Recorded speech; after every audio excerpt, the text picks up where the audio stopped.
Merci Pierre Péchou de nous retrouver une nouvelle fois au micro de Vers d'autres cieux. Bienvenue. Bonjour Oscar et chers auditeurs, bonjour.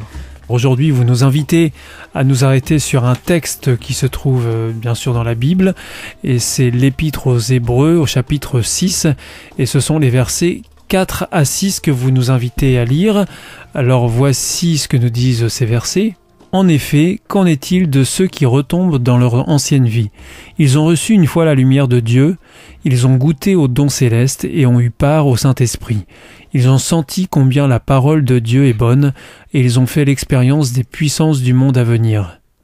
Et pourtant, ils retombent dans leur ancienne vie. Il est impossible de les amener une nouvelle fois à changer de vie, car, pour leur part, ils remettent le Fils de Dieu sur la croix et l'exposent publiquement aux insultes. Pierre Péchou, ce texte paraît à la fois surprenant et choquant quand on le lit comme ça. Quel message il faut retirer de ça ? Alors peut-être pas le message qui est le premier qui semble évident. À la lecture de ce texte, on a l'impression que on a une chance de rencontrer Dieu, mais que si jamais on fait un faux pas, qu'on le quitte, qu'on s'éloigne de lui, eh bien la chance est passée et qu'ensuite il n'y a aucune possibilité de venir à nouveau. C'est pas ce que ce texte veut dire ? Non, c'est pour ça que je l'ai choisi, parce que je pense que les gens l'entendent comme ça et que j'aimerais en proposer une lecture différente. Ça mérite explication donc. Oui. Alors, qu'est-ce qui m'autorise à affirmer qu'il y a une lecture différente ?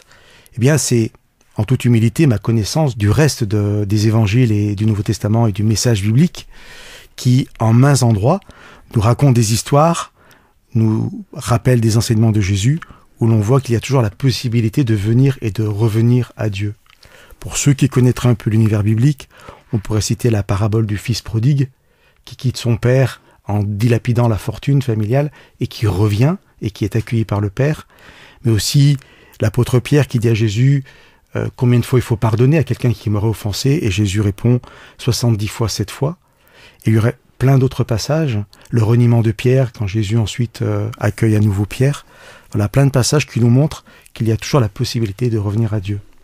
Et pourtant, le texte d'Hébreux 6 nous parle d'impossibilité de vivre à nouveau quelque chose qui a été vécu avec Dieu. En tout cas, c'est comme ça qu'il est compris. Donc, ceci étant posé, quelle lecture je fais de ce texte ? Avec cet arrière-plan de tous ces autres passages qui nous disent qu'on peut toujours revenir à Dieu. Alors peut-être que je vais essayer de prendre une image très simple. Alors, je ne sais pas si ça se passe comme ça dans la vraie vie, mais imaginons que j'apprenne que je suis malade.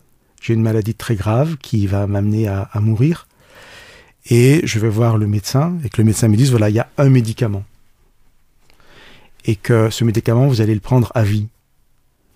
Effectivement, je prends ce médicament et je suis plus malade. Et puis un jour, je décide, parce que j'ai entendu un autre discours, je suis allé voir quelqu'un qui se disait aussi médecin, et qui me dit, non, tu dois arrêter ce médicament, moi je vais t'en donner un autre. Et puis je retombe à nouveau malade. Alors je reviens voir mon premier médecin, et je dis, je ne veux plus prendre votre médicament, mais je voudrais ne plus être malade. Et là, le médecin me dirait, mais ça c'est impossible, j'ai rien d'autre à vous proposer, il n'y avait qu'un seul remède. Si vous le refusez, j'ai rien d'autre à vous proposer. Je crois que ce texte, il veut dire ça. Ce texte, ces 3 versets commencent par plein de choses très positives. Lorsque vous l'avez lu, il y avait le mot lumière, la bonne parole, goûter à Dieu, la notion du Saint-Esprit qui était avec nous. Ne le rejetons pas non plus, ne voyons pas le côté négatif du texte. Ce texte dit, voilà, il y a quelque chose d'extraordinaire avec Dieu, d'absolument incroyable, c'est que si vous vous approchez de Dieu, si vous venez en sa présence, par Jésus-Christ, parce que Jésus a vécu, il est venu vivre parmi nous, par sa mort sur la croix, par sa résurrection, vous avez accès à tout un monde nouveau, un monde de paix, de grâce, de pardon, un monde de lumière, un monde où le Saint-Esprit va vous guider. Tout ça, ça vous est acquis gratuitement. Mais une fois qu'on a connu ça, Pierre Péchou, ça vous semble possible de revenir en arrière et de retomber dans les ténèbres quand on a connu la lumière ? Ça peut paraître paradoxal, mais hélas, je vais répondre oui. Des personnes qui vont s'habituer à cette grâce de Dieu, pour qui ça va devenir peut-être normal, et qui vont du coup choisir délibérément de quitter Dieu, de retourner à une ancienne vie. Alors on peut le faire parce qu'on peut avoir des moments de faiblesse. On revient à Dieu, c'est ce que j'ai dit tout au début. Dieu nous accueille à nouveau tout le temps, toujours, incessamment. Mais si on décide volontairement de ne plus revenir, Dieu n'a rien d'autre à proposer.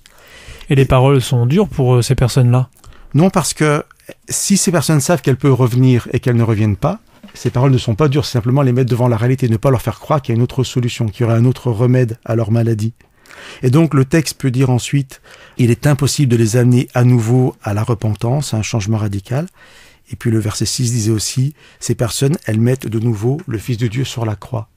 Moi, ce que j'entends par cette parole, c'est que c'est comme si ces personnes, en fait, disaient, voilà, ça ne sert à rien que Jésus soit passé par la croix. La Bible va présenter la croix comme un moment incontournable de mort et de résurrection. Et notre salut, notre secours ne passe que par cela. Si je refuse ce remède que Dieu nous donne, eh bien c'est comme si Jésus n'était jamais descendu de la croix. C'est comme ça que je comprends ce texte. Alors il ne faut pas que nos auditeurs trouvent ce texte négatif en fait. Ce texte n'est pas là pour leur faire peur en disant si vous chutez, si vous vous éloignez de Dieu, vous ne pouvez pas revenir. C'est revenez autant que vous voulez, vous serez toujours accueillis par Dieu. Lui seul a le remède pour guérir notre maladie mortelle, mais si on refuse ce remède, il n'y a pas d'autre solution. Nous sommes dans l'impossibilité d'un autre secours. Donc, acceptons au contraire avec joie cet accueil de Dieu avec l'assurance que tant que nous revenons à Dieu, Dieu nous accueillera.